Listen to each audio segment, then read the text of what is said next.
Nice to be in orbit.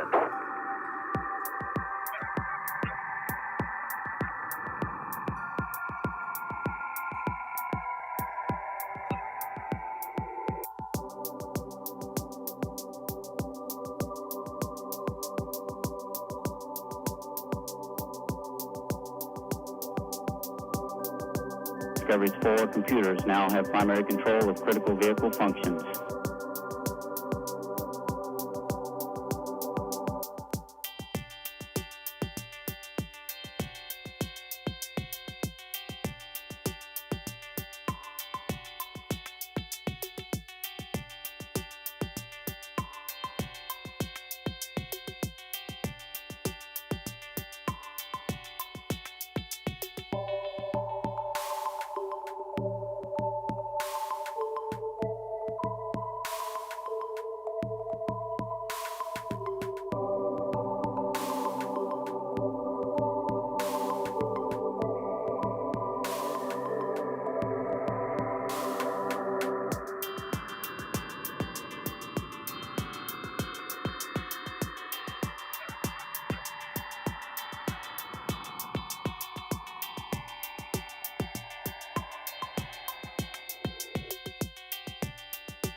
Welcome home, Columbia. Beautiful, beautiful.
Hi, I'm Anna Cordray, the Deputy Program Manager for SBIR and STTR.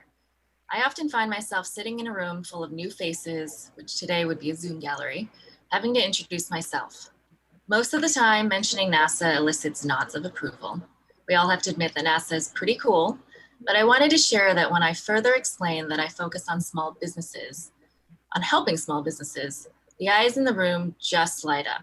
It resonates with people, it touches them, and we always want the underdog to win. So while I work at NASA, I see myself working for small businesses like yourselves.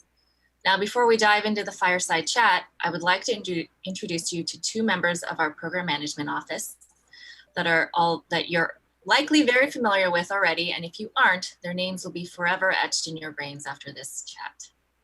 Eric? Thanks, Anna. My name is Eric Smith. I'm the Chief Customer Officer for the NASA SBIR STTR program. And I'm a recovering computer scientist, a recovering lawyer, before I made my way into government. And I'll say that the common thread in my career, both before and in government, has been technology innovation and entrepreneurship and how we support those ecosystems. So it was with great excitement that I joined NASA not all that long ago to help this particular space ecosystem develop its technologies and get it out into NASA and into the marketplace. Bethany? Thanks, Eric. I've spent nearly my entire career as a civil servant and the last 11 years at NASA. Most of that, I was negotiating, awarding, and administering federal research and development contracts. And my favorite part of that position was the chances that I had to work with small businesses. So when I joined the SBIR and STTR program, it re-energized me. I really, truly love putting my talents toward helping connect small businesses with NASA funding and other opportunities. And that's my primary role as the outreach and engagement lead is to help connect you with those opportunities. So Bethany and Eric play two of the most important roles in terms of your journey and experience with NASA SBIR and STTR. I've asked them to join me today to help dig into how your voices influence the program more than you will ever know. So Eric and Bethany, if you wouldn't mind, please put on your customer hats. That would either be a small business or research institution hat. And let's get rolling. Yeah, sure. I can kick us off, Anna.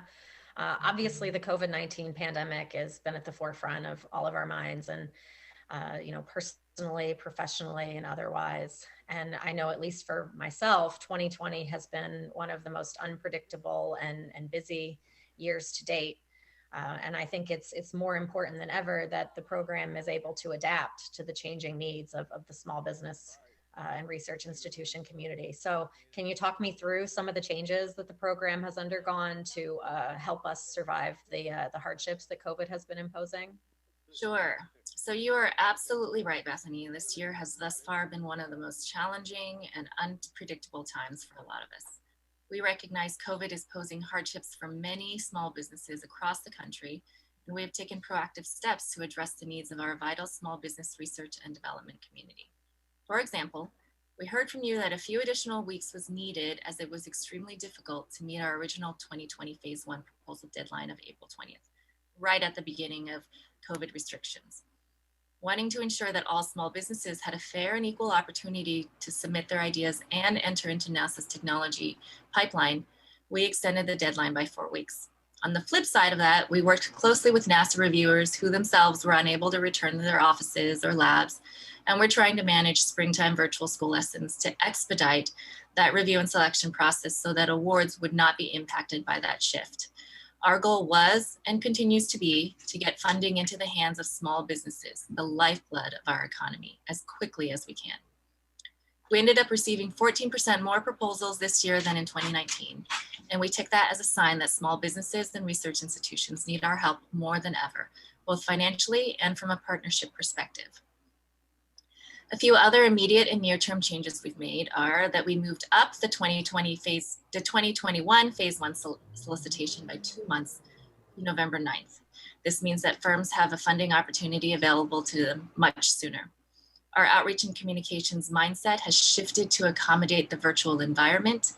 We have been experimenting with and developing new and innovative resources for you to simulate that natural and holistic in-person event. We started accepting deliverables, though many NASA centers remained closed so that firms would get the payments they needed for the work that they contractually performed. And we proactively work with agencies and programs so that you have the full breadth of resources, including loan information, calls for ideas, and open funding opportunities outside of just NASA and NASA SBIR. Our team always has an ear to the ground listening for ideas that can be of value to you. If there are any additional things that we can be doing to help you through this, don't be shy, let us know. That's a great point, Anna. One of the things I've noticed and appreciated most about the program's leadership is that you all recognize the importance of flexibility during the current pandemic, of course, but also before this. Remaining flexible and pivoting to meet the needs of our small businesses seems like it's always been a priority to you in the program. How has NASA SBIR STTR adapted and changed over your time here to make sure it's meeting the needs of the community? Well, thank you for that question, small business. I have been with the program for about 10 years now, and one thing I will say about all those years is that flexibility is the modus operandi. No day looks like the previous. And for those of you who have journeyed with us, you will have noticed every single year something looks different, whether that's an improved award opportunity, an updated submissions platform, or a new communication style. Our team constantly reflects on your experiences with the program, and then we make the necessary changes so that you can keep thinking up those cool ideas and developing technology that we aren't able to. NASA definitely can't do it all, but with the help and collaboration of academia, private industry, and small businesses, together we can work towards the best interests of the nation. Now, recognizing the challenges of sustaining a small business in today's world, we are focused on making this program a reliable partner to you. We want to be here to help you weather the storms in the life cycle of your business. Some examples of how we are positioning ourselves to be that partner for you are that we created the role of Chief Customer Officer, practically unheard of in government, to represent you, our customer, and that's Eric. His focus is to ensure we always keep you all in mind when developing processes, enhancing our systems, or making program changes. We are consistently considering your feedback, whether that's through our request for information or the help desk or good old regular phone when developing our solicitation and enhancing the electronic handbook. This event, our annual Innovation and Opportunity Conference, continues to grow with informative and fascinating content to provide even more value to our community. The questions you asked at this event this week all feed into our future vision, especially our outreach and communications plans, which is led by Bethany. The list goes on, but what I'm really interested in, and what I know you're interested in, is what the next 10 years might look like. While I cannot paint the picture for you, I can tell you the NASA SBIR and STTR program will continue to stand by your side, and our team wakes up every morning energized and wanting to do so, whatever changes that might bring. So Eric and Bethany, if you wouldn't mind taking off your customer hats and telling us a little more about the why and the how of your roles, both of which are relatively new as they were created over the last couple of years to ensure that we do always keep our customers, the small businesses, the forefront and center in everything we do. Eric, let's start with you. Thanks, Anna. As Chief Customer Officer, I see the kind of core of my role as being the representative of you, the small businesses, our customers inside the program. And that spans everything from making sure that we have user-friendly, usable, not burdensome platforms, processes, and systems for you all to use when you're interacting with us, but also making sure that we're soliciting your feedback in ways that we can process it, that you know how to give us that feedback, and that we can actually take that in as actionable data to make decisions on to improve the program and to improve our processes. So as you use the electronic handbook, EHB, as you apply to our program, we want your feedback. And right now, I think many of you are familiar with the annual RFI. Thank you to those of you who responded to that at the end of our 2020 Phase 1 solicitation. We'll continue to do that going forward. And we'll also be rolling out new ways for you to provide feedback, like through our help desk, so that we can better serve you through our processes, through our programs, and through our platforms. Keep an eye out for all of those. Thank you, and I'll turn it over to Bethany. Thanks, Eric. As the outreach and engagement lead for the program, my job is to make sure that we're reaching you in a variety of ways to make sure you're educated and you're staying connected with the opportunities that we have available for you. Some examples of what I do in that role is I'm responsible for the quarterly newsletters and other email communications you receive. I oversee our outreach calendar, which last year included 75 distinct events all over the country. And I lead our involvement in the biggest event for us annually, the Innovation and Opportunity Conference, which for the past 2 years has been hosted via public-private partnership with the Colorado Business Development Foundation. Now this year, there are a number of differences. We're hosting this event ourselves. Obviously, we're 100% virtual, and there was no registration fee. We've been excited to be able to offer that opportunity and to really right now capitalize on the power of virtual engagement to reach you. Now, I mentioned just a moment ago the public-private partnership that brought the IOC to life. And I just wanted to take a moment to say how grateful I am for the wonderful partnerships we're able to foster through our outreach and events. Later today, we have some important partners hosting sessions that I think you will get a lot of value of. The Ohio Aerospace Institute in Cleveland, where we hope to spend some more time when in-person events become safe again, as well as the MSI STEM Research and Development Consortium, and internal NASA partners, the Science Mission Directorate and their Entrepreneurs Challenge, which you can join live today as well. Well, thank you guys. With just a few minutes left, any final thoughts for our small businesses and research institutions, those folks in the audience, about how they can stay connected with our program and with us and continue to provide that feedback on how we can best serve them now and in the future? Yeah, that's a really important thing, Anna. Foremost, remember, we're here to help you. So make those personal connections with us. We hope that you took advantage of the networking available through this event and that you use the time you have left today wisely. But post-event, maintain those relationships that you made here. Reach out to our CTTLs with any questions you might have. They're very happy to help, whether by email, phone, or otherwise. It's really important to ask questions early. As Anna mentioned, our solicitation is coming out November 9th this year. And when that comes out, we will be in a communications blackout. So the next 2.5 weeks are a really important time for you, whether you're a new small business hoping to get started working with the program, or you're a familiar one looking to improve on your past proposal experiences. Make good use of the next 2.5 weeks to reach out. And finally, your success is our success, and we want to hear about it. Please take some time to get inspired by reading the success stories on our website about the unique small business journeys through the program, and share back with us when you have successes of your own. We love to hear them. And I'll just add to that, Bethany, we want to create processes, platforms, and systems that work for you. You are our customers. Especially as our program looks to grow and evolve over the coming years. So I'll say, again, I'll double down on before, please provide us feedback at any stage in the process. But let me also say, be honest and unsparing with that. That's the best way for us to learn and improve how, our design choices are making an impact on you as our customers, and for us to be able to iterate and evolve on that. So we hope this session has helped you better understand all the ways that our program is keeping you at the center of everything we do. Thanks for listening in.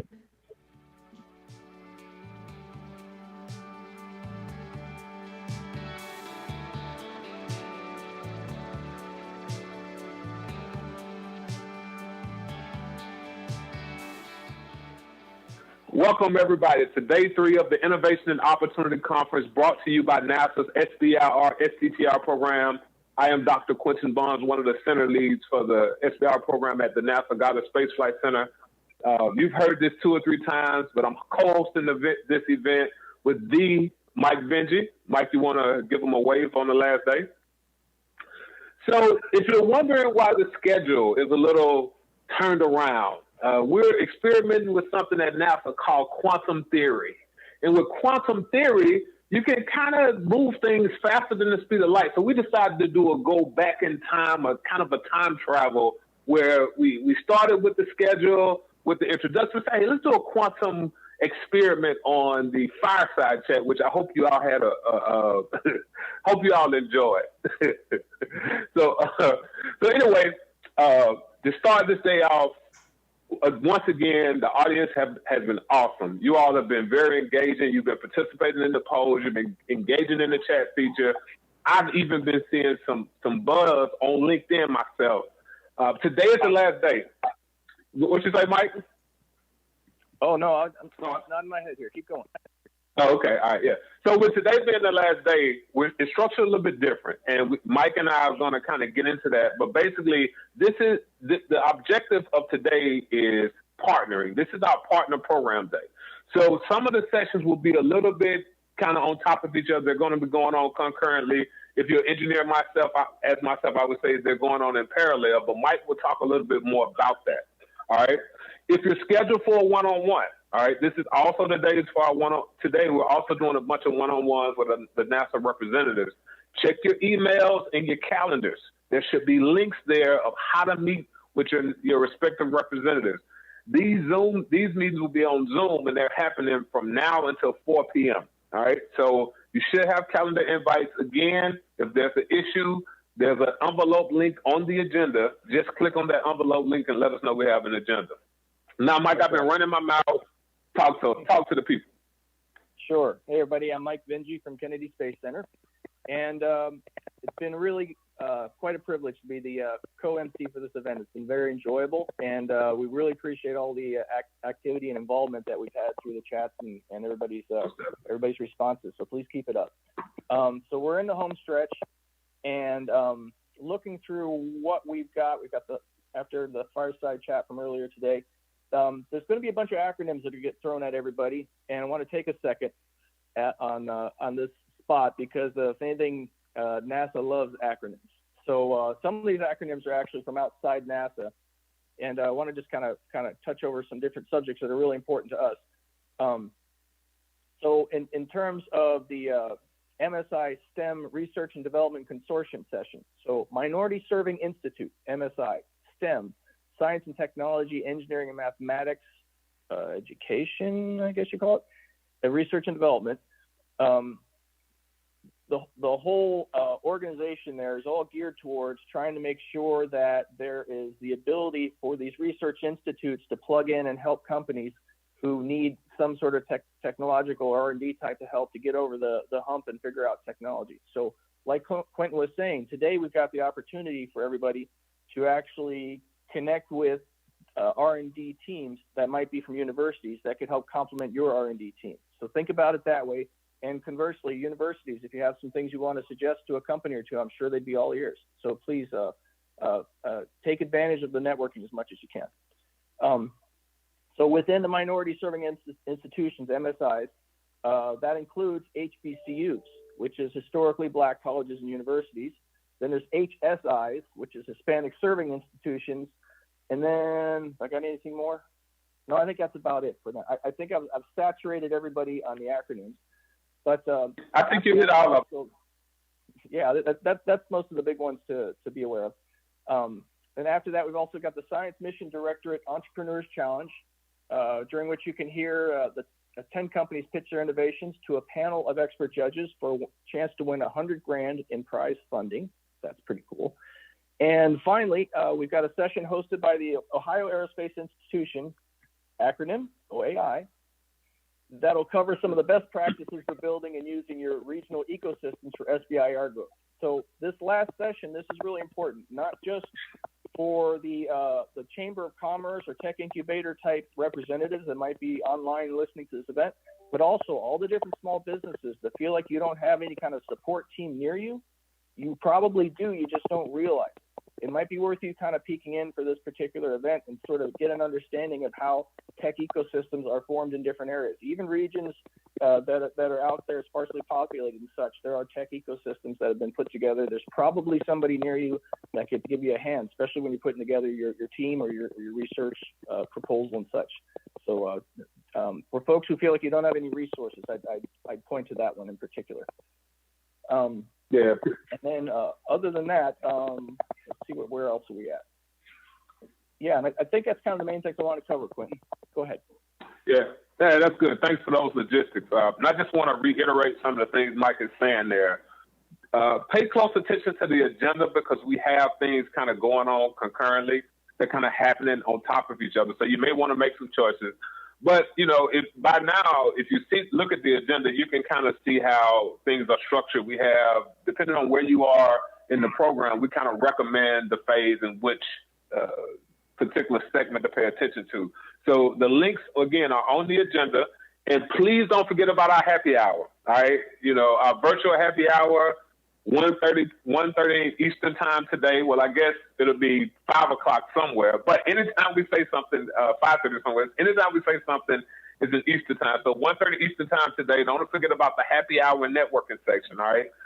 During that session, we're going to announce the winners of the Entrepreneurs Challenge that Mike was talking about. You'll also get a chance, again, to network with your fellow colleagues, NASA representatives, your peers.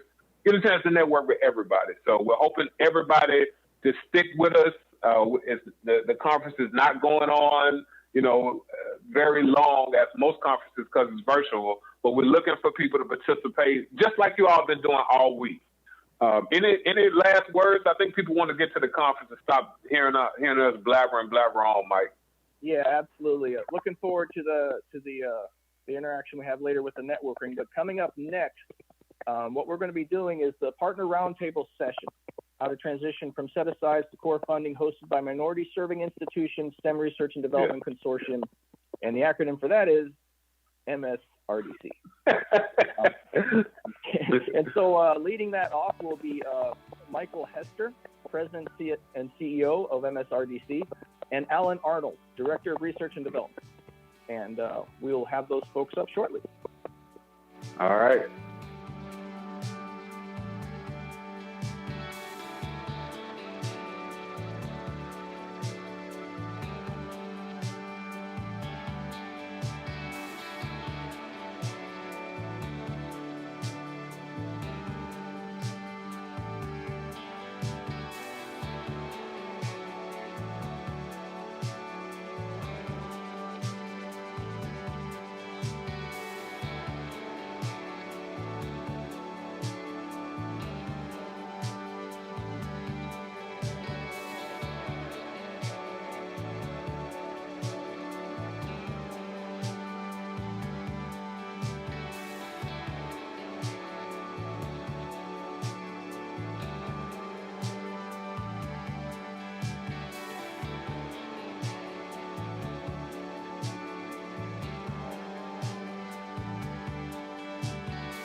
Hello, everyone. My name is Michael Hester, and I'm certainly glad to join this Innovation and Opportunity Conference with you today.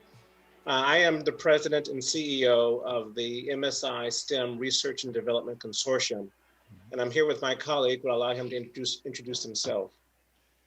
Thank you again. This is a great opportunity. My name is Dr. Alan Arnold. I'm Director of Research and Development, and we'll explain a little bit about what that means and how you guys can partner. Very excited about what's going on. About 5 years ago, in 2015, the MSRDC organization was born. Is designed as a research and development organization for minority serving institutions with the intent to increase the participation of MSIs and their collaborative partners in the research endeavors of the federal government.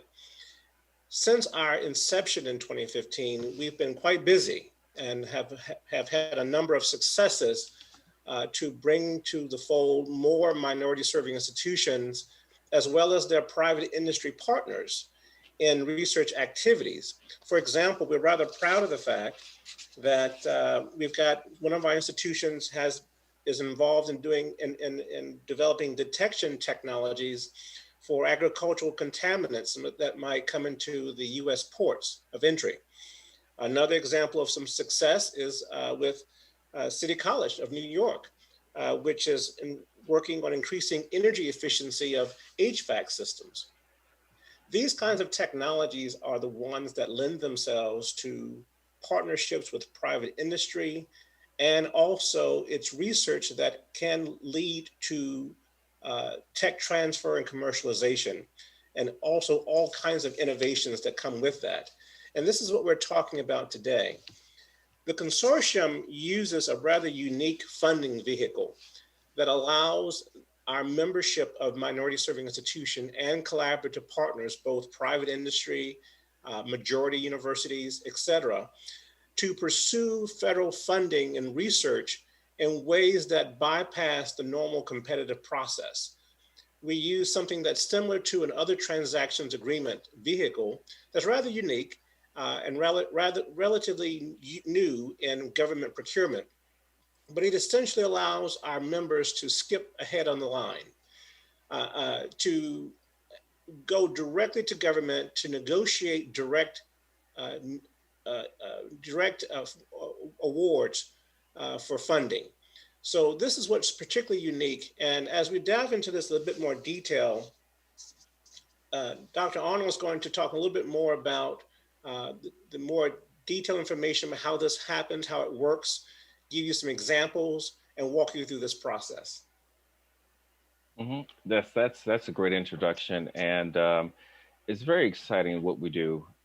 This organization is the only of its kind, and that's a gift and a curse, because being the only one of its kind and having MSI in the equation is we have perceived implicit biases, right? So you may have heard or you may have seen that, on the government side, for example, they believe that only universities can do a certain type of research, like basic science, right? Or, for example, they believe that some minority serving institutions don't have the infrastructure or the capabilities to do that research. So what we do at MSRDC, we really mitigate that. So we go in there and I'll talk about some real examples shortly. We really go in there and say, hey, we're talking about research dollars, research capabilities. And quote that my boss uses, there's no such thing as minority money. All money is green, right? So there's no minority money. And the awards that have been funded have been programmatic dollars, right? So they're not minority set aside funds. I just want to make that clear. And we also, when we go to the program officer, program manager, we say, look, these are $17 million of core research dollars. And this is what they have done with it. So another one of these terms that we came up with is, because of this implicit bias, we want to show people how to turn. There's another one that I think Michael brought up, is turning contacts into contracts. All right, so if y'all need to write that down, contacts into contracts, because how do you do that? I mean, because everyone has, they were talking about earlier with the networking and things of this nature. So we have, all of us have contacts, but how do you really develop that relationship? So with the relationship, MSRDC, what we do is we work on the behalf of our members, even if they don't know it, because we're working all the time. And during the pandemic, our work hasn't slowed down. So we're working really hard to get more relationships within government. And so what we want to show here is how you can do that, how as a business you can do that, and how as a partner to a university you can do that. So we build these new relationships. We can build these relationships based on our contacts, or we can build the relationships based on the relationship of the I was going to say participant, you guys are participants, but the university or the business. So for example, I'll give you a real example. that happened recently. So for example, we had a conversation with the Air Force, and the Air Force, they said, you know what, I want to work with this particular person at this particular university. And through the funding vehicle, they said that, hey, we can do that, and we can actually move that forward. And so this funding that's able to take place, we were able to get through the process from writing. Now here's the thing, writing the SOW with the program manager. Okay, and that means that you have the ability to understand. You're not going to a solicitation. You're not going to a broad agency announcement or BAA. No, you're talking directly to the program manager that will fund you. Okay, so what we do is, what we did was, they said, here's the SOW. We went through, and then we have them respond. So they respond to an RFP, and guess what? The RFP is their name. That's the only one. It's only for them. So there's no bidding, right? There's no bidding process. There's nothing like that. So I know all the businesses are like, oh, how do you bid on it? Nope, there's no bidding. Okay. So and so that's how we can build that relationship. And that took from hello to let's get the evaluation of the proposal about 30 to 45 days. I think it's like 38, but I don't want to be too specific. But it took about 30, 45 days to get that. Now, if you think about that, what kind of that kind of value there? I know everyone, they want research dollars. Of course they do, right? But if you can bring in dollars in that amount of time, that is what's really important, right? For researchers, and for us too, and for businesses. So another one. So now this is a business relationship or conference. We had another example with the Office of Naval Research, and this is where we went out to them and said, hey, here's our consortium of members, as well as our collaborative partners who are businesses.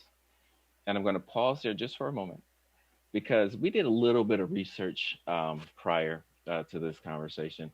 And we said, we found actually some people who were signed up for this session. We're going to actually take them and bring them to the Office of Naval Research to say, these folks can partner with these universities. So if you're interested, I would encourage you guys to reach out to us, because some of you, we will reach out to you anyway, because we already did some research, did some due diligence. So what happens is, so we had one university, the MSI, which is City College in New York. So there's, of course, HBCUs. City College is a Hispanic serving. There are also ANAPEZs, tribal colleges. ANAPEZs is American, Asian Pacific, and Asian Pacific Islanders, tribal colleges, etc. So we partnered City College, which is a Hispanic serving, and they have a collaborative partner, which is University of Delaware. Okay, and they're a non-MSI. So some people think, well, if this is MSI, then we can't partner if we're a non-MSI. No, yes, you can. You can. We can't partner for a business. Well, you can. So we had another business. We had a business there, Armor Inc., and they were a collaborative partner with this. And so the really neat thing was, what we do at MSRDC, we don't want to just matchmaker. You know, people think, oh, you're a matchmaker. No, we want to actually bring good people together to do high quality collaborations and partnerships to move things forward. So we actually spoke to and reviewed the proposals and actually worked with all these folks to create a proposal that is refined, okay? And it is exactly what the program manager wants, because the program manager can talk to us and say things a little differently to us than they can necessarily say to the performer. But we can tell you, like, yeah, you should emphasize this. And that's where where the real value comes in, right? And another example, we have there's a department, we have the Department of Energy, and there's another one, City College. So City College, they're just they're really on fire, and we can talk about that as well, about actually leveraging the funding vehicle, right? So if you want to really get the actual full amount or full value of it, you have to use it, right? Yes, you can sit back and do nothing, and hopefully somebody we can find your capabilities and match you, which you have for some of the participants of this call. But if you really want to leverage it, you have to be a little bit more, be proactive, right? So one other one, we spoke to a PI at a school, as we City College again, and he has a relationship with a program manager at Department of Energy. And we talked to that program manager. We're like, oh, yes. So let's get this together. So we talked to him and we said, hey, let him have the first crack at writing the SOW. And I'll pause there. Writing the SOW, have the first crack at it. And that's completely legal. I'll say it again, that's completely legal. So that's where that gift and curse comes in, because some program managers are like, wait a minute, we can't do that. Well, yes, we can. And those funded projects are underway right now. So that's just a typical partnership. So if you want to partner with an MSI to work on any, now let me bring this up. It is any federal agency, okay? Any federal agency. So if you have a relationship, any federal agency. So how does this relate to SBIR, spinouts, STTR? So we can use this core research dollars, okay, and leverage that for projects that lead to an SBIR, or it leads to spinouts. So for example, if you're working with somebody and you spin out a company, that's over there, you spin that company out. But the research and the theory is still there, right? So you can still continue funding on the project that you're working on and spin out companies and still keep continue with funding. So those are just a couple examples of how we work with our members and how we really leverage their capabilities. One of the things that we say is that, you know, we don't, there's underutilized, right? No, we want to say this is utilized and this is leveraging the capabilities. So I'll pause there because there's a lot of information, and we're really excited about it. And we're excited about this NASA partnership. And we also work with the Small Business Administration and quite a few other folks. So I'll open up there to questions, if there are any questions, and we can go from there. So let me check the question here. And please, add your questions to the box, and we can go there. So one of the questions we have is, what are we doing to reach the real diverse communities which are not reflected in the national makeup? Oh, love that question. Thank you so much for that question. What are we doing? That is where this call right here. So if there are underrepresented businesses, underrepresented universities, reach out to us. So we proactively reach out to you, but you can proactively reach out to us. So, and what we do, this is, I know some of my colleagues are watching, and what we do is we really look at the trends, okay, and the market analysis of where funding is going, who's funding what, right, and how is it switching. So it's very interesting. There's an election year. You guys may not know. There's an election year. So we looked at the budget and we saw that cybersecurity is really high right now. But then in FY20, but in FY21, it switches to emerging threats. So what does that mean? Well, there's going to be a new or continuing administration, right? An election. So right after that happens is emerging threats. So we know that. So we're going to talk to the program managers right now to say, here's this business, here's this university, that can do just that. And it's very exciting. It's very, I get really excited because it is working on national security, so it's really exciting. So we proactively work with anyone to get these things going. Michael, did you want to add anything to that?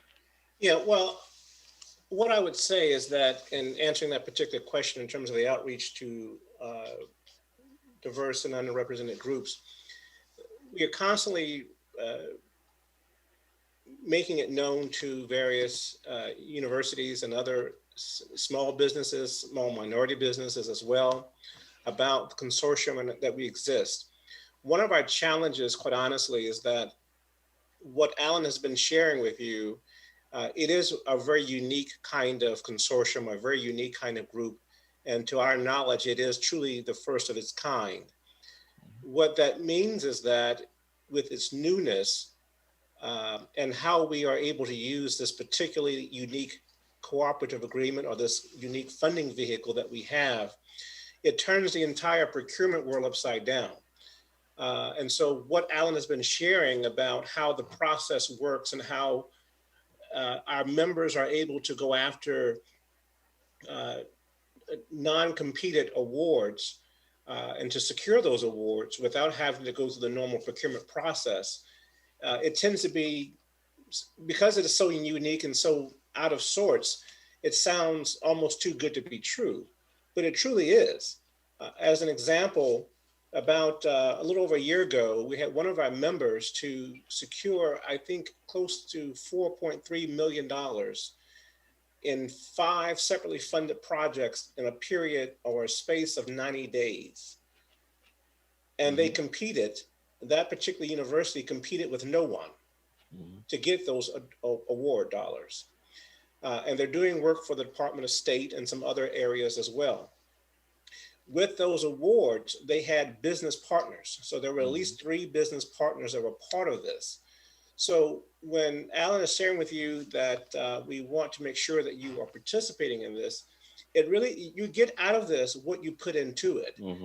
You really have to take advantage of it. And so as Alan has shared, we've done our homework, we've done our research already, and we've taken a look at the participant list. One of the things that Alan has not talked about is that we use, we have a new system, a data system that enables us, we're pretty excited about it, and Alan can talk to you a little bit more about it.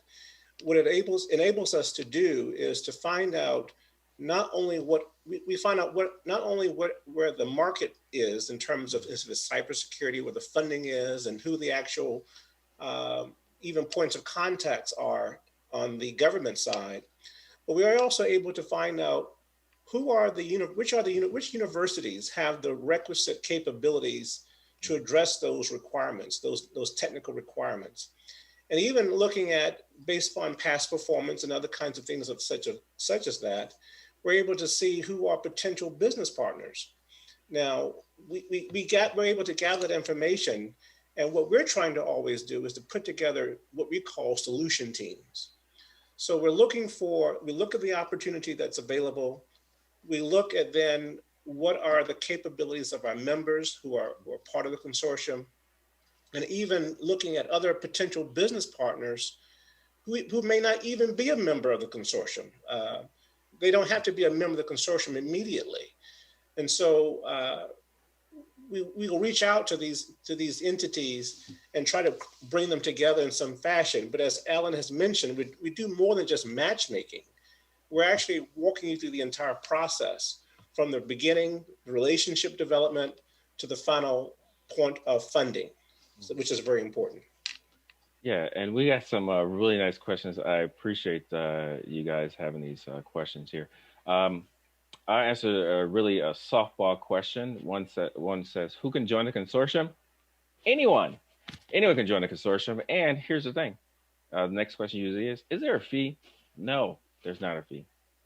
Because what's more important than a little, $5,000, $10,000 is really getting that research funded. So we would prefer to get the research funded than charging a fee to the consortium members, to the business, or what have you. So that's a short answer to that one. Another one is, does MSRDC have a presence in the Midwest? I'm from Michigan. If not, is there a comparable Midwest agency? So luckily for you guys, we are a virtual company, so we're everywhere. And strategically, we do have folks that are in physically in Texas and Arizona and in the DMV. So we do, or DC area. So we do have the ability to communicate with folks that are all over the country. And we do that quite regularly, especially with talking to people from California. And we just learned that Arizona has 2 time zones, which was like news to us, to schedule a meeting. So we have that everywhere. Let's see here. This next question, one is in reviewing the website. There are no current ones for NASA. So this is where it's kind of a what you get in is what you get out. So we're only a certain amount of people, so we're going after ones that we know right now, and those are the active awards currently. So, but if you have opportunities or projects that you think would work specifically with NASA, hint at NASA, you can reach out to us, and I believe that our links and our contact information will be provided later. But you can reach out to us and say, okay, here's a project that I have, and more importantly, or not more importantly, what makes things a lot easier is to have that program manager name or program manager contact, because what we found is that the relationship with the PI and the program manager is way more critical than our relationship, because we can say that you can do it, but if the program manager knows that you can do it, then that's golden, if you will. Mike, you want to add anything to that? We have like 4 other questions, but do you want to add anything to that, Michael? Just very quickly, the example that I gave a moment ago with the university that secured about $4.3 million in a space of 90 days, that was with the Department of State. And prior to that example, we had not worked with the Department of State.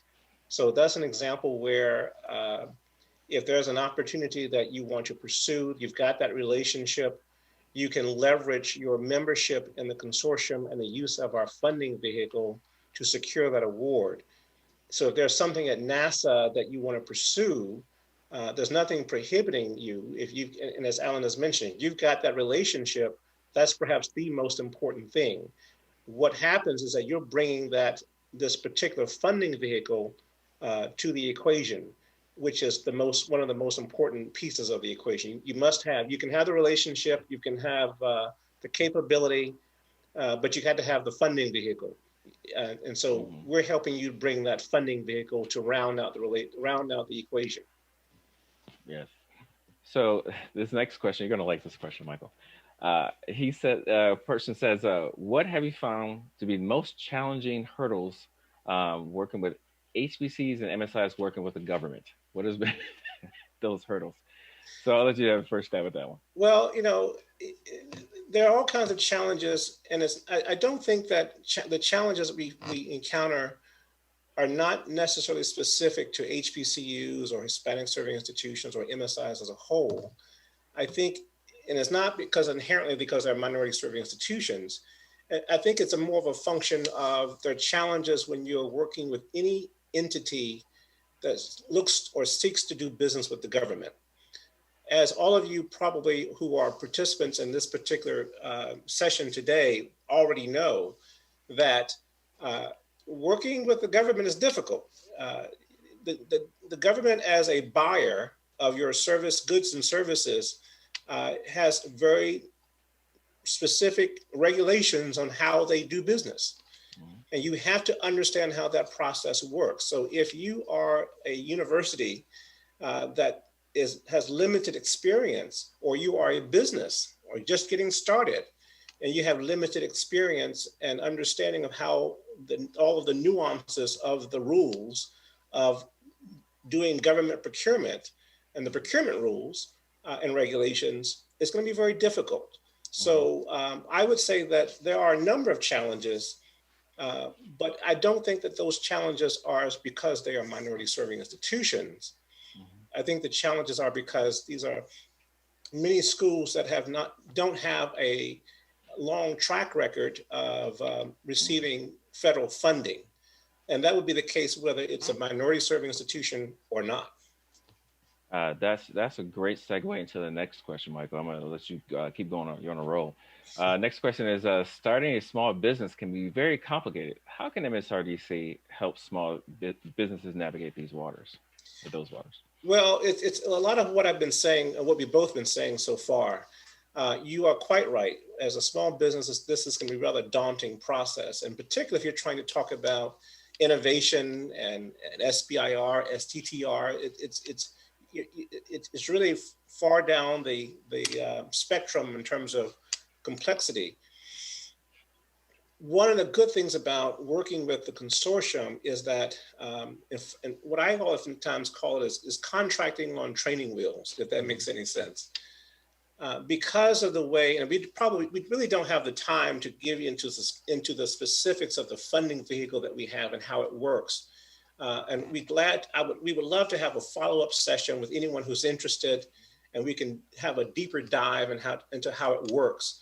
But for now, suffice it to say, the way the funding vehicle works, it really does get around a lot of the complexities and cumbersome requirements of the federal acquisition regulations. In fact, our particular funding vehicle is not subject to those federal acquisition regulations, and is meant to be for non-traditional contractors, which makes it's meant to be easier for those business entities that are small, just getting started, that may not have the infrastructure and the other capital resources to pursue federally funded projects. Yeah, and just to add on that note, we are the fiscal agent. So one of the bigger hurdles is getting everything to be able to fiscally work with the government, and so we take care of a lot of that portion with the technical reports, the invoicing, and things of that nature. So we, as Michael says, on training wheels, and interestingly enough, my daughter just learned how to ride her bike by herself instead of just pushing it. So we're helping you out, right? We're helping you out. And this is a nice one, Michael. It says, how are your members able to work together to achieve success with the government? You want to take that one, or you want me to take it? Well, I'll start it, Alan. I think you can finish up some of the examples that you had raised earlier. One of the things that Alan talked about was that we put together teams of universities and businesses together, and we call these solution teams that we present to the government to perform the work. And we've got a number of examples of some successes that we've had already. We also, for example, we've had combinations such as Fisk University and Vanderbilt University working on a project in chem biodefense. That was rather successful. And this is a situation where you had a small liberal arts university partnered with a larger majority university. That was rather successful.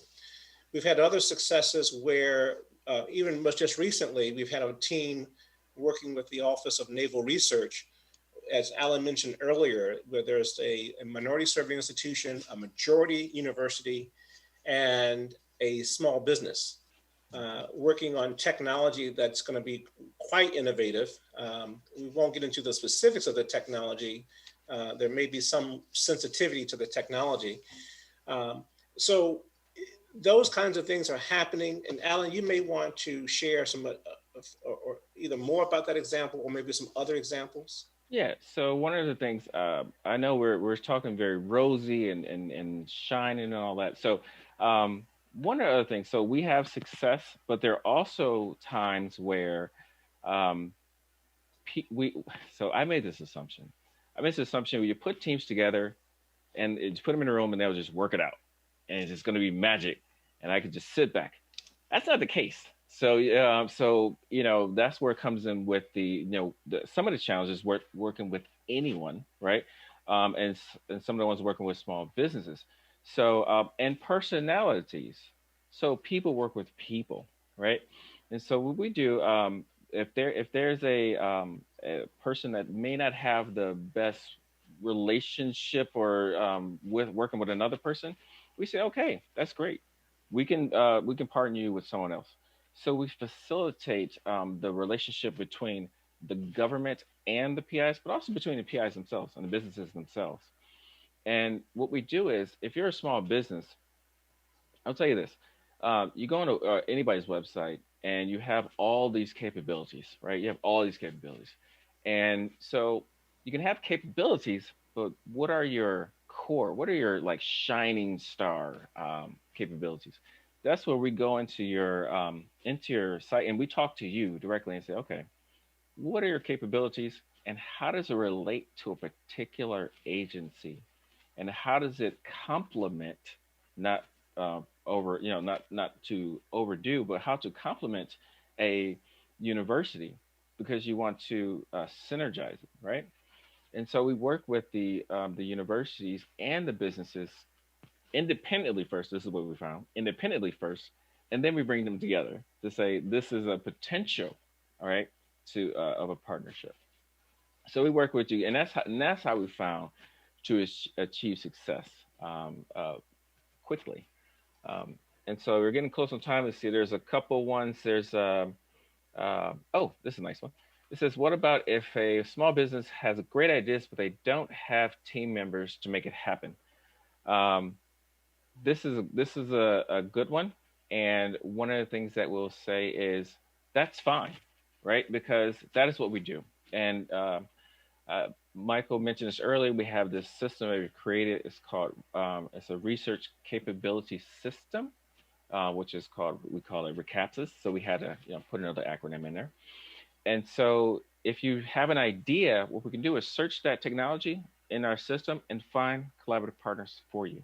And this is all done passively. And we have hundreds of thousands of potential people, PIs to work with. And so that's how we can work with someone who does not have partners. So you don't have to have a partner, not right now, but if you do, great. If you don't, we can help you as well. One of the questions here is, if I'm already engaged in a local intermediary, how do I leverage your services? And are there local ones to further support the research? So again, being that we are a virtual company, we can facilitate our services anywhere. But one of the things some of the things that we do, we're not the only place in town. There are SBDCs, there are other places.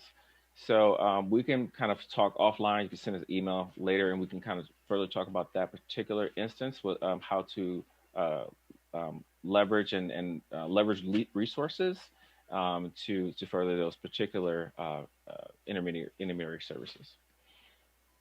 And so one last thing, there is the steps. So I'll briefly talk about just, there's like, we have, I think it's, Michael is a great business person. His business mind. So we have about 10 core business steps, and some of them have like ABC under them. And we actually walk through each one of these steps, from engaging the program manager to creating a business plan for you, a business strategy, and we further walk you through the process. And here's one of the things that I believe, I'm not sure, I'm not 100%, that other places don't do. Again, we're not the only place, but hey, is that once you get funding, we continue to work with you, right? So through the process, throughout the close of the project. So as there are meetings with the program manager, and as you're doing research going forward, we are looking at your research, not to say, what is your research, but to leverage that research for another project, right? So that's called follow-on or new agency, right? We have done that many times. And so we are, so we work with you through the whole process. So we want to have a relationship, a long-term relationship with the agencies, but also a long-term relationship with you. and so we have, for example, there are several or a couple of universities like City College of New York that has 10, I think 10 awards now. And another university has, it was 5 just in like 3 months, right? 3 or 5 months. So there's lots of ways that we can further this conversation. I do want to make one note. We are working with the SBA in collaboration with STTR SBIR, and we have webinars coming up, and you can follow up there. And you can send us an email to bizdev, BUS development at msrdc.org. Or you can follow up with the persons at the ILC to provide our contact information. Please feel free. Also on our website, we have a section where you can submit your capabilities. So it's also really nice to submit your capabilities so we have an idea of what you're doing before we had a conversation, so we have a fruitful conversation. And you can list in there the potential places that you want to go, agencies you want to go, and potential program managers that you may have. One last thing I'll say is very interesting. If you have this happened recently, if you have a relationship with a program manager and a project that's not even related to that program manager, once you have that relationship, they said, you know what, I'll find a way to fund it, or I will find somebody who can. So that's what those relationships are really important. But yeah, you can send us an email, and we definitely will be here and facilitate anything that we can do for you. Alan, in the last few seconds that we have left, I want to thank all of the participants of this session, as well as all of you who have participated in all of the Innovation and Opportunity Conference with NASA. And so thank you for your time, and we look forward to having some follow-up with you, and we encourage that to take place. So thank you very much. Thank you guys so much. And I think we can wrap up. I think we have like 60 seconds left, but so thank you again. And this is really exciting. I'm not sure if the other moderators.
Hi, I'm John Stankovic, the President and CEO of the Ohio Aerospace Institute, and I'm happy to be facilitating our next panel, which we look forward to hearing about the best practices on building and using your regional ecosystems for SBIR growth.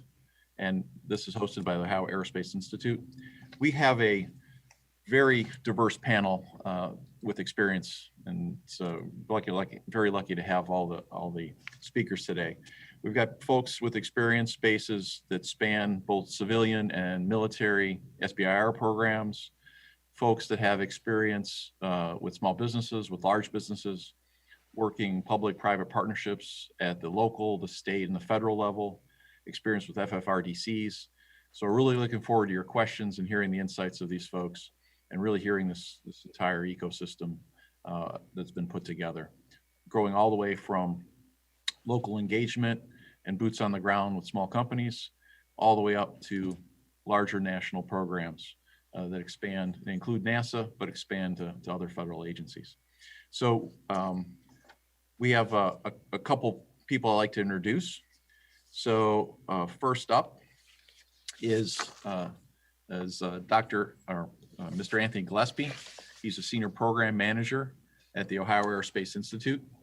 He has over 29 years of experience working on a variety of technology programs, bringing together academia, industry, and government.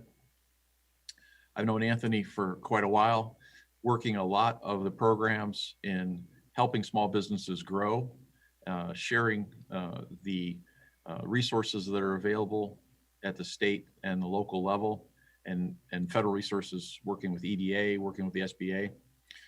Anthony works at the Ohio Aerospace Institute, but has experience with economic development in multiple states, including New Hampshire and Ohio, and technology-based economic development at Battelle. So Anthony, please, if you'd like to share a little bit more on what you do, and specifically, if you'd share a little bit about what you're doing leading the SBA FAST program. Sure, thank you, John. I'm going to share my screen here. I have a few slides. It's a little easier to talk to slides, at least on my end here. So I'm going to pop those up here.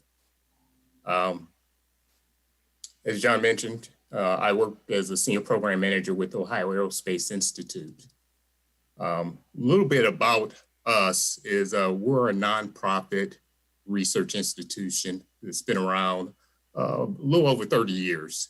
And really, we have a focus, especially within the aerospace industry. But given the technology nature of aerospace, we really get involved in a lot of different areas, working with stakeholders in industry, university, government, and nonprofit sector. We have offices in Cleveland, Ohio, is where our headquarters, and in Dayton, and we do a lot of federal government contracting work.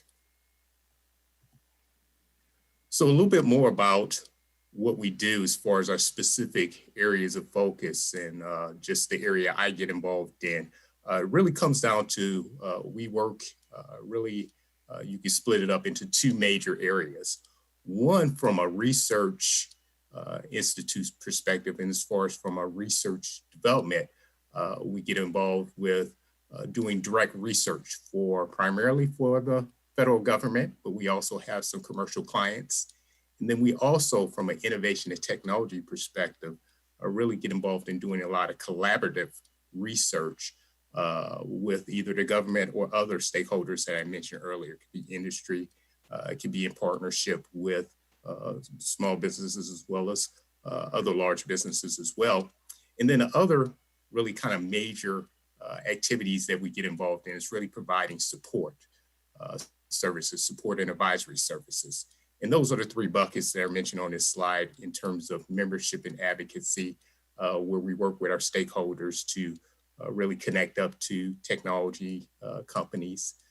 Secondly, as far as our education area, really establishing a next generation of STEM talent. And then the area I'm involved in as far as the business assistance area with a focus towards SBIR. A little bit more about my role as far as, and my team's role as far as the business assistance services. We have a focus on the Small Business Innovation Research Program. Probably you've heard over the last few days as far as, working with NASA as far as their program. There's 10 other agencies also involved as far as the SBIR program, and then the complementary program that is the Small Technology Transfer Research Program, STTR, and there's over $3 billion available.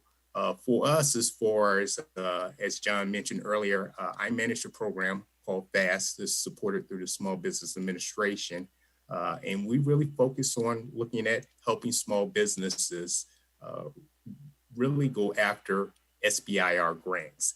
We have an emphasis in trying to get more underrepresented businesses involved as far as those activities. And for us, really our focus is on 3 key areas when we work with companies. You see here on this slide, it really comes down to 3 things that we do. One is training with respect to SBIR and STTR opportunities. The second area really comes down to providing advisory services. So working with companies to help them identify SBIR opportunities, STTR opportunities, and developing their proposals. And then lastly, we really provide support along the lines of outreach. So once you have either secured an SBIR opportunity, it's marketing to the government to eventually maybe get a contract opportunity being part of their supply chain, or working in the commercial sector as well as part of their supply chain. So we help facilitate those interactions. So that describes a lot of our work.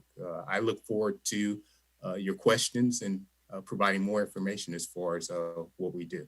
Thank you. Thank you for that introduction. That was great. The next panelist that we have, I'd like to introduce, is Dr. Kathleen Gilpin. She's the Director of National Engagement for the Academic Partnership Engagement Experiment, which is a program run out of the Wright State Applied Research Corporation in Dayton. She received her master's in psychology from RIT, and then also holds another master's degree in national security studies for the Naval War College, and her PhD in neuroscience from the University of Maryland School of Medicine. So you see we have quite a diverse technical backing of the panel here. She continued to do a postdoc at NRL, worked with the Air Force Warfighter Readiness Division. So Kathleen, if you could share a little bit on the APEX program and how you're trying to extend that program nationally. Yes, hi. Thank you so much, John. I'm really happy to be here, and I'm looking forward to getting to talk to some folks too. APEX was funded by the Air Force. We are a partnership intermediary with AFRL, and we were funded about a year ago to bridge the gap between for the technology that exists at universities, and then trying to get that technology from the universities to the small businesses that can commercialize that technology. And so we have a few different programs under the APEX banner.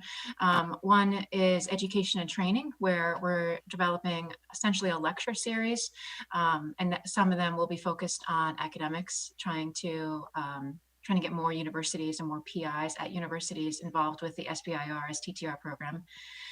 One of them is national and regional outreach, and that's the one that I'm most involved in. But underneath there, we do a matchmaking event every time there's an open call for proposals.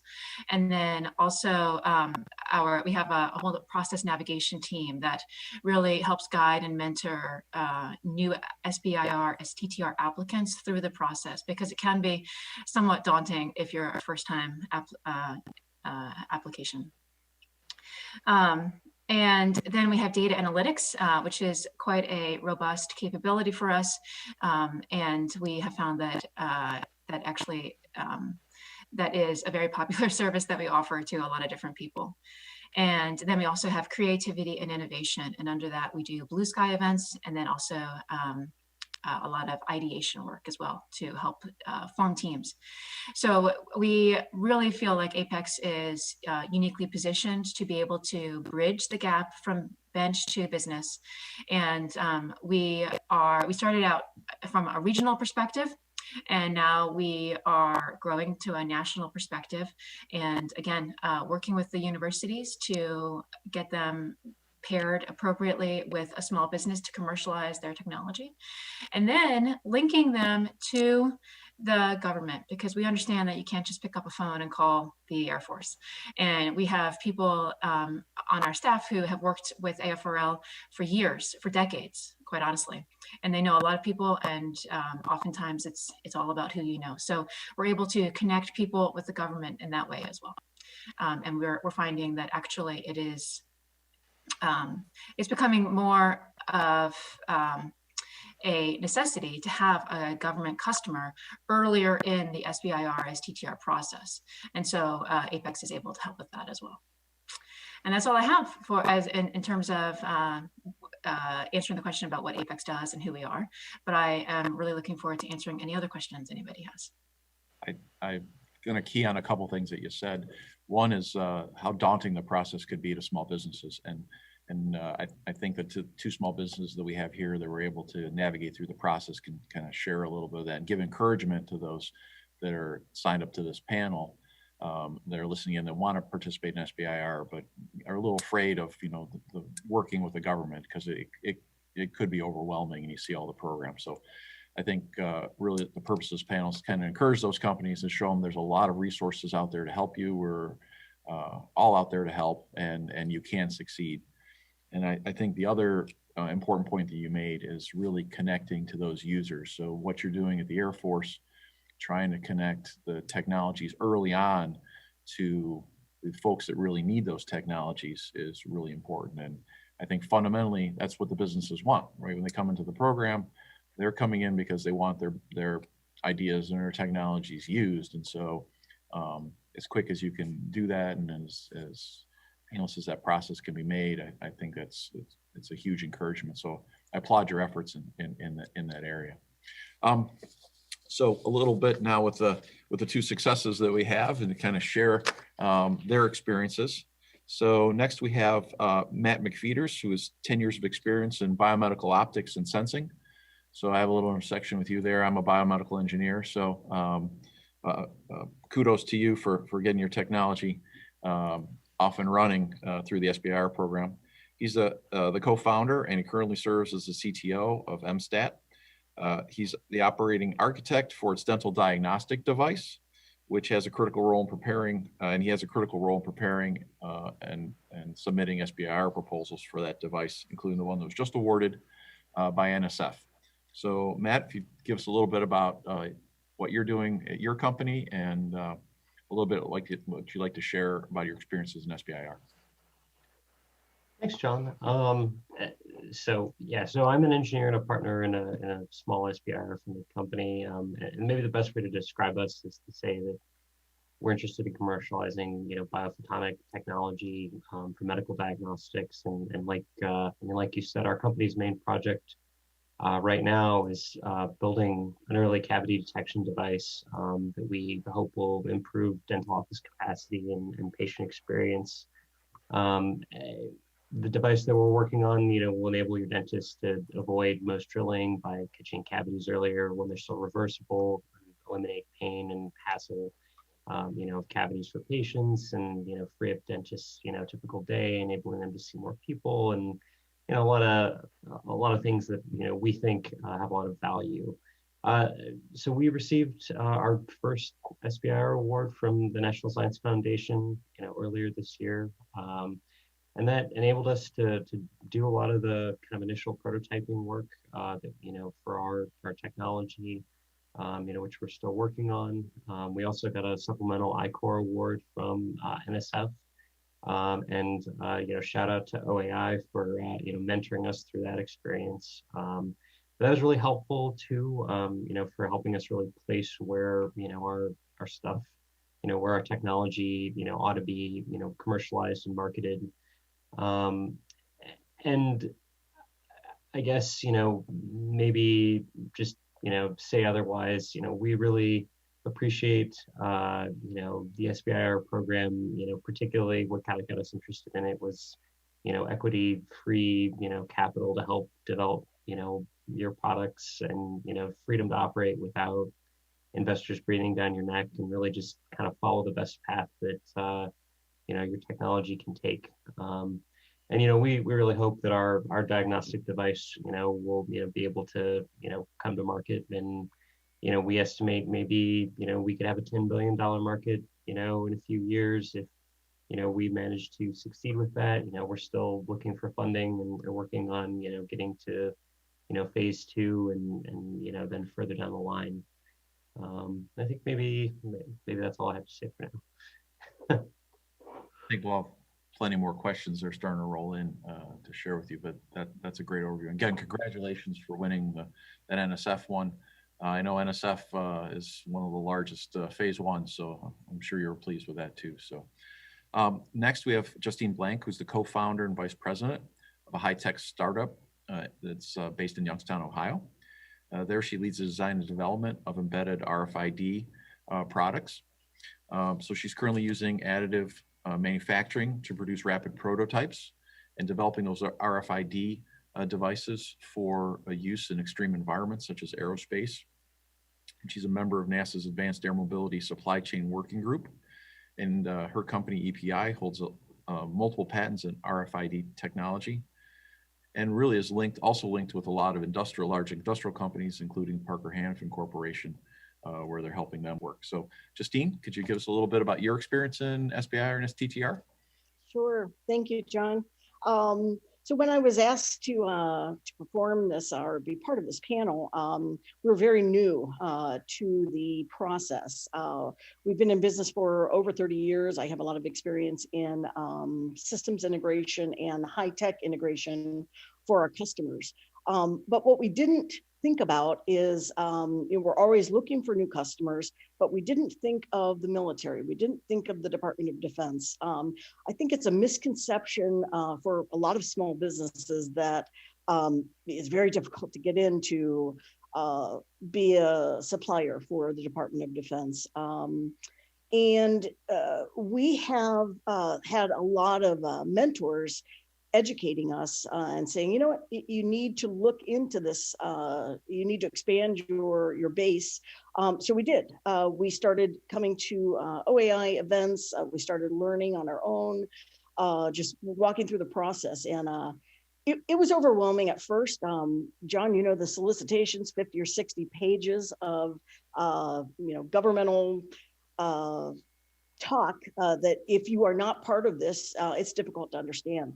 But my biggest learnings through this is I don't need to know everything there is to know. I'm surrounded by all of these experts, and that's where we've been successful. We've tapped the experts, and they've walked us through the process. So we just applied for Agility Prime for the first time. Our first application in outside of commercial. And the Agility Prime is a focus for leading the U.S. in the flying vehicles, basically. They want to be first. We want to have all the technology in the U.S. as fast as possible. So we have, and have worked with RFID over the years. And what I learned in some of the classes and some of the experts, it's not necessarily that you need to have a military background or you need to develop something specifically like the new Mars rover. You need to look at what you do best, and what we do best is RFID, and how can we work and how can we give a benefit to the Air Force, and specifically the flying vehicles. So that we applied for our first phase 1, and OAI has helped us, coached us. And last Friday, we just received news that we have been awarded that. So that was when I first got asked to do this, we were in the process of applying. And so we're very pleased to have a phase 1 for the first time. We're going to be working with the government. So, I appreciate all of the AFWorks, the OAI, and all of the help that we've received, and the coaching on actually doing your first application. So we look forward to experiencing the AFWorks and the Agility Prime, and look to expand in other areas. So thank you again for having me. No, thank you. And your two companies are exactly the kind of folks that we want presented, right? So the folks who have won 2,000 SBIRs, they already know how to do the process, and they have a whole different business model. But you two are there with your innovation that you've come together. You need a little help from the government to kind of get over that hump, use the government as a venture capital investor and develop your products both for the government and as a commercial space. So exactly the type of companies that we want to encourage, and your experiences are. It's always nice that you won too. So it's really good that you won. So now you can share that. So a couple questions now from the audience are starting to roll in. So I'll start sharing some. So first one's to Anthony. You're involved in SBA's program to help increase small business participation at the state level through the FAST program. What do you see as some of the barriers to prevent small businesses from engaging with the SBIR program? One is one of the biggest challenges in being realistic is really cash flow. And having the adequate cash flow to actually apply to the program. It takes some time to go through the process as far as an SBIR. So that's always a challenge, having adequate cash flow on hand or having the funds on hand to go through the process. Another area is really awareness, the lack of awareness. Typically, small businesses, they know their space. Either they're strong on the technology side or they may have their business network, but really considering the opportunity to work with the government, a lot of times is not in the forefront. Typically, most small businesses that are in the technology space look at, equity financing, and they're going to become the next, Facebook or Microsoft or Apple as far as through an equity event. But there's funding, as I said before. I mean, SBIR STTR is known as America's Seed Fund Program. This is funding by the federal government to support tech-based development of an innovative idea to meet their needs. And so definitely I invite you, if you're not familiar with it, to contact me, contact Kathleen or other providers in your area to look into the program. Thank you. And the next one's to Kathleen. So I'm gonna take you up on giving her the next question. So, and I chose the backdrop on purpose so you can see a lot of the university flags in our local region behind me, including the big one, the Ohio State University. And so really the next question is, how do we bring in academia? How do we engage academia in it? So Kathleen, with the U.S. Air Force and the APEX program, you're increasingly engaging nationally. STTR is a big opportunity to engage the minds in academia to help small businesses with their technical challenges. So what opportunities do you see, specifically perhaps with academia and STTR, for building networks, not just within a region, but perhaps across regions nationally? Yes, you're absolutely right. I mean, networks are so important, and it really does come down to sometimes who you know. And so we are working to build that network by a few different ways. We will reach out to universities at multiple levels. So we will reach out at the vice president of research level, but also at the tech transfer office level, and then also at the PI level, the people who are actually in the labs creating this technology. And so we take a three-pronged approach with the universities. And we think that gets us like the best information about the university, which is necessary in order to match them in the best way possible to a small business who could commercialize that technology. And we compare them up. So that's network number one, is pairing the universities with the small businesses. And then network number two is pairing that partnership with the government. And then there are a few ways we could do that.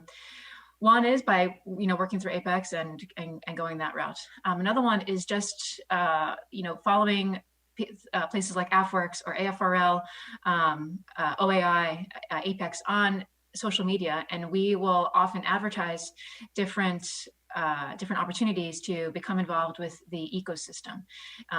That is something that AFRL is trying to trying to enhance. They really want to get more people involved with their research and their technology ecosystem.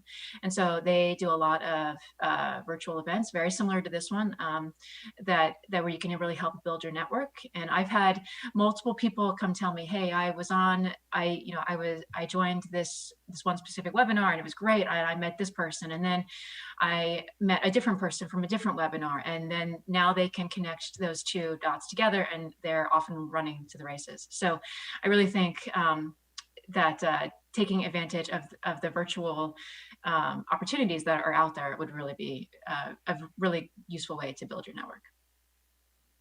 So I had a question just popped up from the audience, and I'm going to take this one before we move on to some others. But this one says, do you have any advice for companies that aren't in the Cleveland area but are looking for this type of regional support? And so I think I just want to stress to everyone that's in the audience, we're giving an example of a regional moving up to a national cluster and a partnership and some examples, but certainly what we're trying to present is that these resources are available nationally. So the FAST program that Anthony runs here in the state of Ohio, there are 23 other states that have FAST programs funded by the SBA. So I'd say, if you're not in Ohio, you certainly could move to Ohio. We'd like that. But you can also reach your own, look for your own FAST program through the SBA and see how that can help you as part of the NASA network. Through this conference, there are 10 NASA centers that are all interested in helping small businesses and actually reach out and cover the entire country. So do that. And then Apex, I want to stress, is a national program. So, that activity that Kathleen can provide is a national resource. So, we're all here to try and help you out. Okay, so these are to Justine and Matt.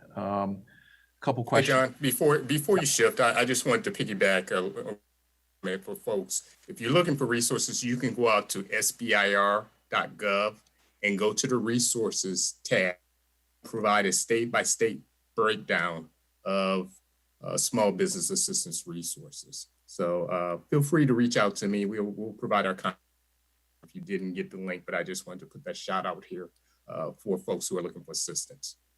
Yeah, and just to add to that, one of the things we do in our region is we work very closely with our PTAC program, right? So that's funded by Defense Logistics Agency, helping small businesses. So we reach out to their the small business development activities within the state, and these are available throughout. So there are a lot of resources available, and I think as Justine said, there's you don't have to know everything. You just have to find people to help you. So and those are out there. Okay, so to our SBIR participants, what attracted each of you to actually apply to the SBIR and STTR program? How did you come across it to begin with? Well, I'll start first. We had an advocate at the Ohio Aerospace Institute, as well as we are not a startup company, but we joined Youngstown Business Incubator because we had a new twist on our company. And when we joined that, a whole world opened of, oh my gosh, there is so much available for small businesses that you don't have to figure everything out on your own. And we were directed to go to this class and sit in on this and see this seminar. And we made decisions based on to apply for the SBIR, STTR based on just being blasted with joining different companies or organizations or the clusters that are available. So we joined this startup incubator, and it has launched us and just created our network like you can imagine. And it helped us, I believe, very much so in making an application first, John, and then, receiving that and moving forward. And we feel very comfortable that the success of phase one, we already have the resources right in this group to be able to help us with a phase two. And we've commercialized things. We have our RFID that is out in the market right now, but it's commercial customers. So why shouldn't we offer what we do best to the military and to help our country? great. Matt, how'd you find SBIR? I think, we came to it two ways, and both, were through connections, locally and otherwise. And so, one was another. I had a friend who worked for another local SBIR funded company. I think it's called Orbital Research, and talked about the process and made it seem like it was kind of a great thing. They're taking ideas out of the lab and turning them into commercial products. And then second, one of my partners and I had a friend from college who became a program manager for an Army research lab. And maybe an interesting point there too, that he made to us early on is just talking to program managers is like key to figuring out what there's funding for, and kind of what kind of things make sense to go after. Making sure what you think is a good idea is something that's actually of interest in agencies' priorities. So yeah, I think that's more or less how we came to it, and then we just used the resources and muddled through to figure out how to actually use the program. So I guess the follow-on to that is, now that you've won the initial phase, how do you see leveraging that funding to grow your business? I guess I can take that one again first. So I think there are a couple of ways. One is continuing. Obviously there's a process, where you go through the phases of government funding, and that's certainly a thing that we're trying to do. We also have been, trying to leverage that to, seek outside funding, outside partnerships. And there are a lot of different centers around the country funded by the NSF. And so we've been talking to people around the country and kind of taking advantage of the resources that are available to us. Once you have some SBIR funding, in terms of connections and people who are kind of willing to be more helpful. And things like I mentioned I-Corps before, and people talk about that way too much, but it is a good program. So things like that I think are really helpful, and are we're still kind of working on figuring out what the path eventually will be. And to add to that for EPI, I feel that we're with funding, we're going to be able to rapidly produce what would take us years. We're going to be able to rapidly produce this, and not only for the commercial industry, we're going to make enhancements, but then have it a benefit for the Air Force and what we're trying to accomplish with the Agility Prime program. So that's going to grow our business and make it more rapid for us, John. So some of the comments are coming in as you're speaking, so you two are rock stars. People are asking for your contact info, and it sounds like you're exactly where they are in their companies, and they want to talk to you. So I want to give a little plug into the networking session. So this conference has a set of networking sessions. One rolls in right after ours ends. And so, I invite you to please stay for that, because I think some folks like to meet you and chat and share some experiences. Another question that came in is asking, and this is to the whole panel, where can they find assistance in developing a work plan? So I think, they have a technology, and now they're trying to figure out how do they do the work plan for the SBIR and kind of lay out within that funding, what can they can get done into their proposal. So I think it's more of a proposal prep question. So perhaps Kathleen and Anthony, if you touch on that. I'll jump in first. I mean, as John mentioned earlier, programs like ours, like an SBA FAST program, if you have that in your state, I would look to see if you have that specific program or similar types of programs. Your small business development centers, which are funded through the Small Business Administration, is another resource that you can look at more at a federal standpoint And, programs, I'll give Kathleen a plug, because similar programs like Apex are around, and they're looking to continue to grow. So those will be opportunities at the federal level. And then you also have, in a number of states, you have state supported efforts. So depending upon your state, either through your state economic development group, or they may fund other nonprofit organizations in your respective state that can provide support. So I would look out for those sources as well. Turn it over. Yeah, Kathleen.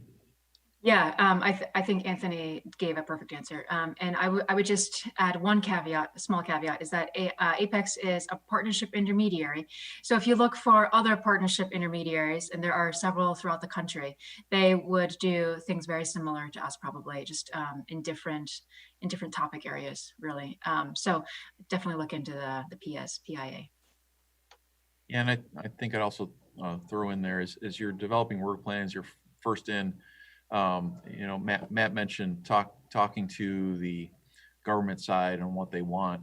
Try and get somebody that's experienced in SBIR and has gone through the process, either on the government side or that has won some, to look at your work plan and what you're trying to propose, and kind of translate where you are in your technical language into what that product wants to be.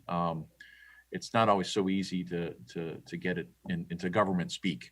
So kind of honing your message down and the old red team type of proposals goes a long way. Some organizations have entrepreneurs in residence that can help you take a look at your proposals and edit them, and give you a little bit of mentorship.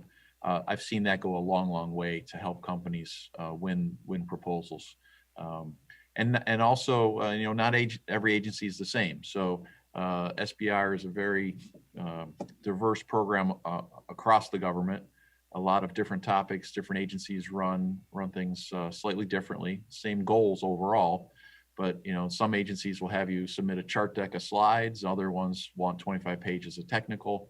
There's a different way to kind of approach that. And again, always looking toward that phase 2 and commercializing the technology, always looking for that commercial product is where I'd give the recommendation. Okay. John, actually, can I throw in one more thing there too? One thing that we've learned, agencies also have very different risk tolerance. So like, the NSF will fund things that are very risky. The NIH, tends to not do that as much, for instance. And so talking to somebody, from the government about your work plan is good too, just understanding if it kind of fits within, what the agency is interested in, kind of tolerating as a scope of work too.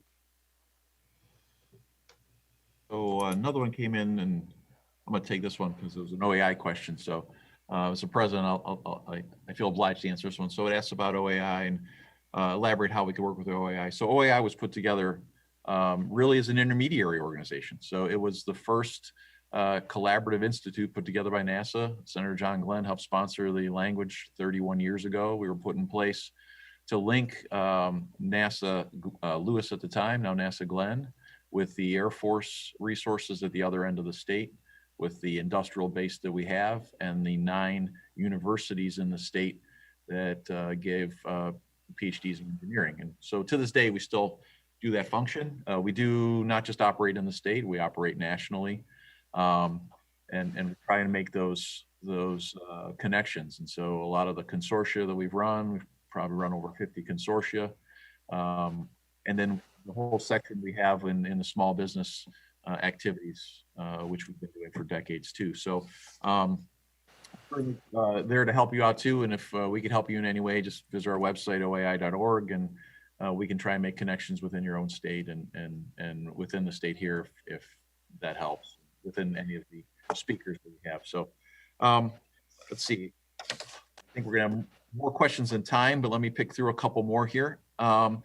So this is a big one because this is what everybody wants. So what are some of the challenges to get to a phase 2?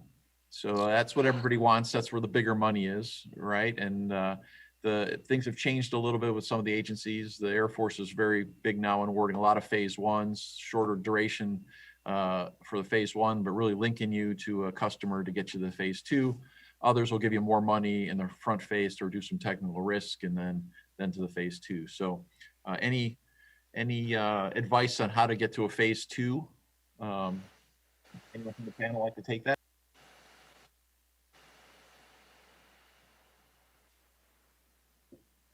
Well, we're not there yet.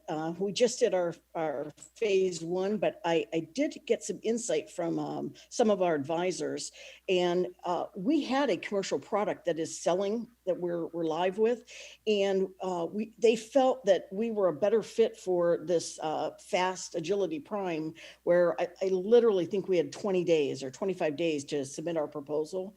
But I think part of maybe our selection or our ability to receive the award was it's done. It's not a research project. It is a commercial product that we just want to shift a little bit and make it a valid product for the Air Force.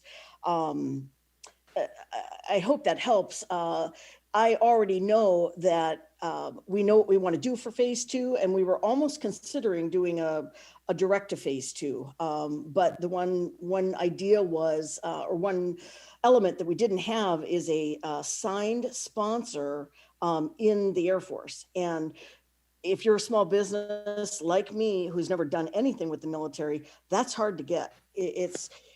You need to use all of the contacts you can get, like OAI and Apex and everyone, to help you get in there and get in front of those people.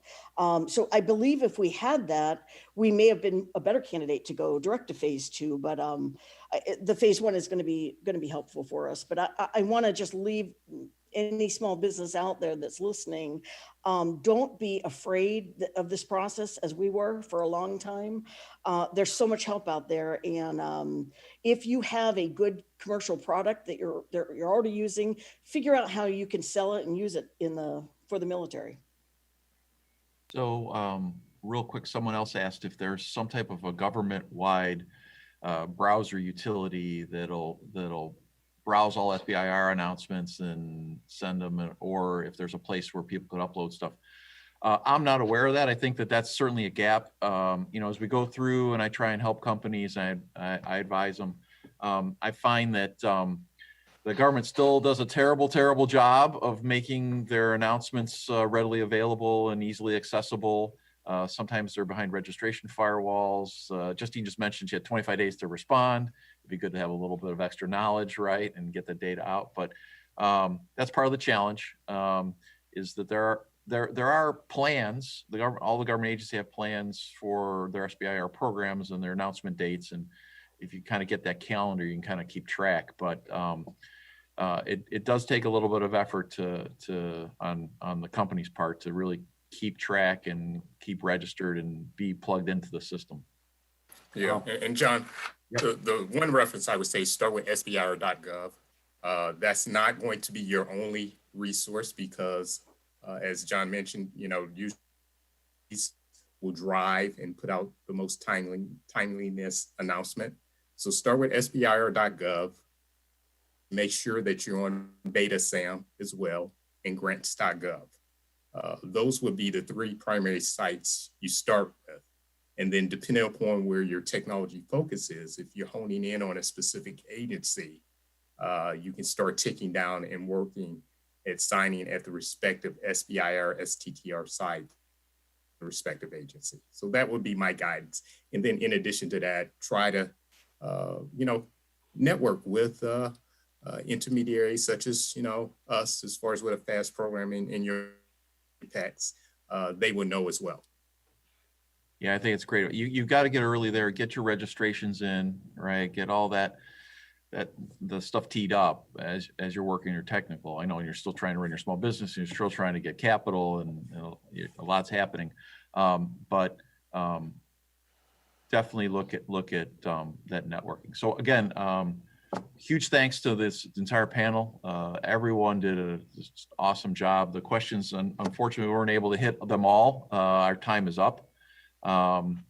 And I think we're going to move on to the networking session. But again, thank you to our sponsors. Thank you to NASA for sponsoring this activity and this innovation conference.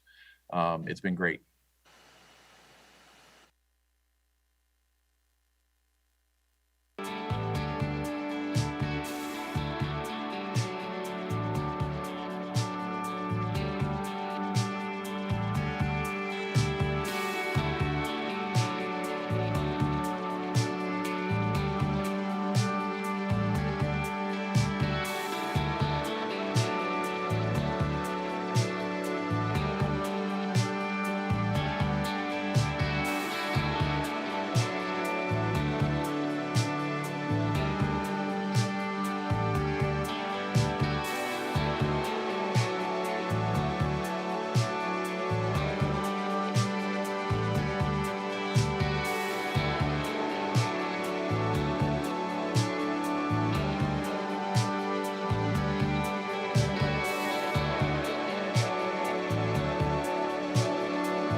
Well, folks, we've almost come to the end of our time together today, but before we do go into our happy hour, wanted to make sure we do one final plug for our program's upcoming Phase 1 solicitation, which opens really soon, November 9th.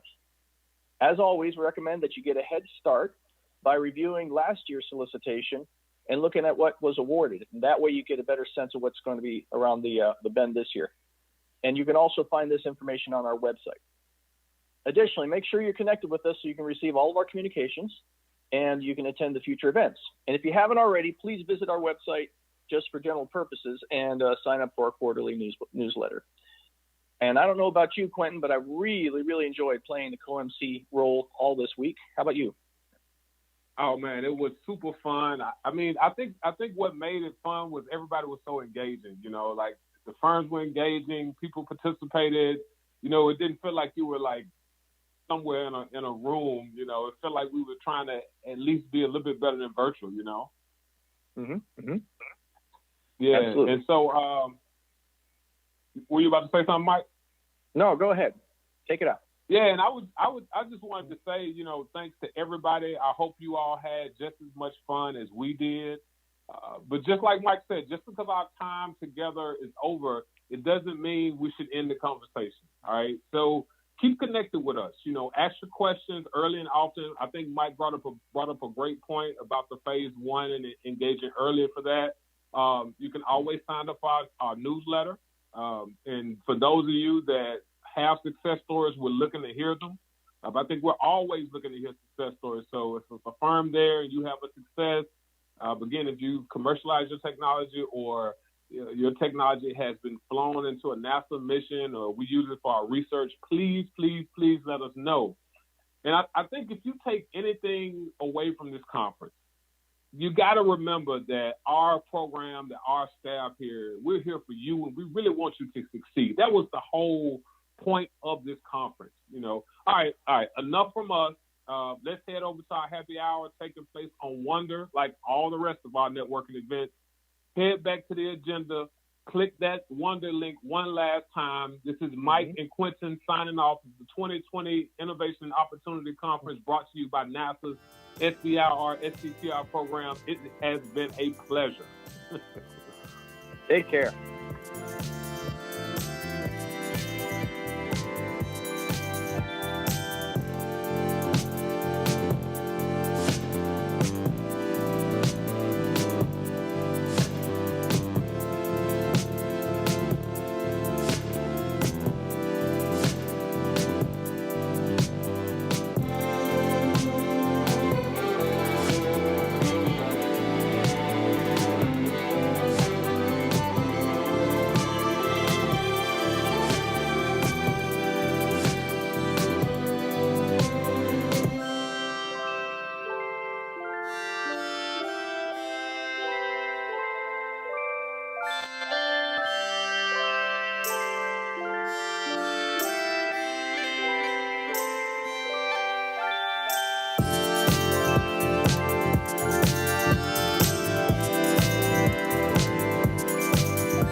Nice to be in orbit.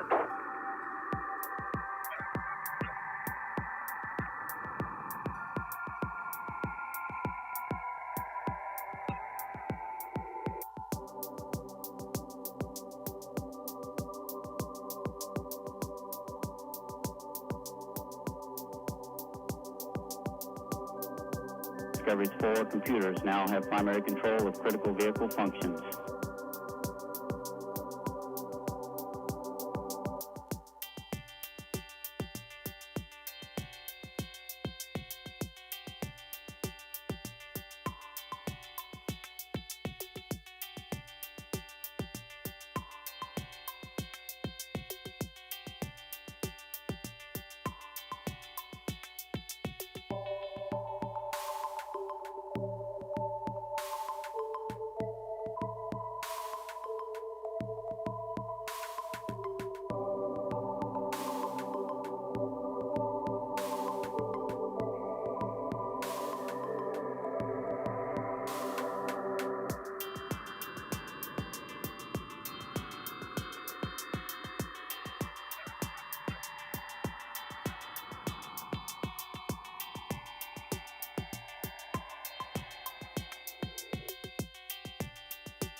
Welcome home, Columbia. Beautiful, beautiful.